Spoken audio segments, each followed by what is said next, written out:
बाबा तो है ना इथों होया तहसील अहमदपुर सियाल दा होया बाबा। जी बाबे दी उम्र हुई 80 साल हुई। बाबा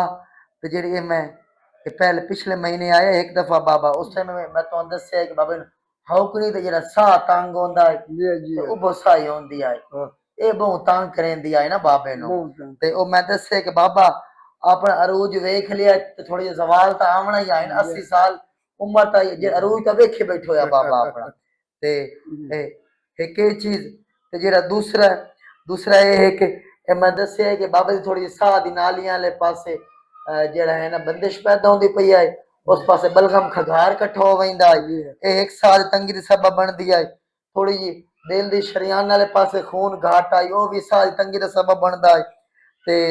बाकी जेड़ा है ना उम्र दे तक जे तकाजे दी वजह तो ना थोड़ा असाब भी कमजोर आन ते नाल थोड़े गुर्दे कमजोर होंदे पैन अजे आज टीके लवाए से ना बाबा जी ये बिल्कुल बेहतर हो वैसे अच्छा दवाई खाना भी जरूरी है भाई जी और मैं बिल्कुल थोड़ी जेड़ी पिछली दफा आया मैं ना हाँ पिछली दफा नाल थोड़ी ऑक्सीजन ही कुछ बेहतर हो गई कोई तबीयत वाल गल हो गई जी है जी ना आने की 5-7 आने बेहतर हो गई है बेहतर तबीयत हो ते बाबे ने आखना हुंदा सिर्फ ये टीके दे नाल अगो दवाई भी खावना जरूरी जी होंदी है जी ते ए तां करके ए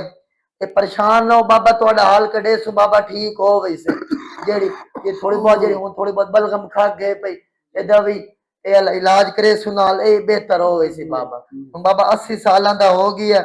ए आजकल थोड़ा बहुत ए जेड़ा है ना अपने पंजाब में थोड़ा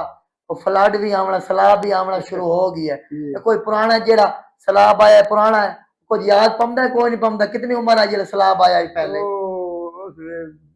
कुबाल उम्र आई अच्छा हाँ और जब जवान नहीं आई ओले हाँ जवानी अच्छा को जो वो वेला याद आंदा है ये जेले मतलब वो वेल बड़े याद आंदा अच्छा अच्छा अच्छा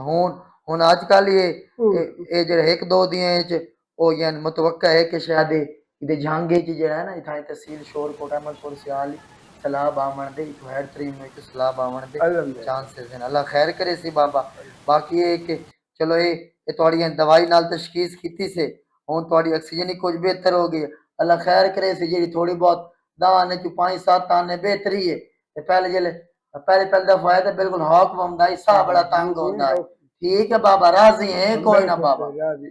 राजी हो अल्लाह बहुत दे भी अल्लाह अल्लाह खैर करे सी बाबा ठीक होगी जैसे आपने देखा कि बाबे की उम्र 80 साल थी उम्र के तकाजे की वजह से बाबे की दिल की शरियानें भी थोड़ी कमजोर हो रही थी थोड़ा फेफड़ों वाला सीओपीडी वाला मसला भी है अस्थमा वाला मसला भी है स्मोकिंग हिस्ट्री भी पॉजिटिव है बाकी ये आपने सारी बाबे की हकीकत भी सुनी होगी आपकी आपकी कोई फैमिली में कोई कोई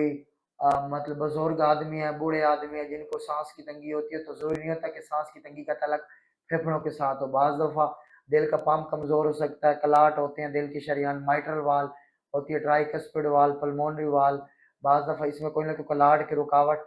कलाट के पैदा होने की वजह से भी सांस की तंगी होती है बाज दफा फेफड़ों में पानी की वजह से भी सांस की तंगी होती है और अगर ये वीडियो अच्छी लगे तो ज़्यादा से ज़्यादा शेयर कर दीजिएगा बहुत बहुत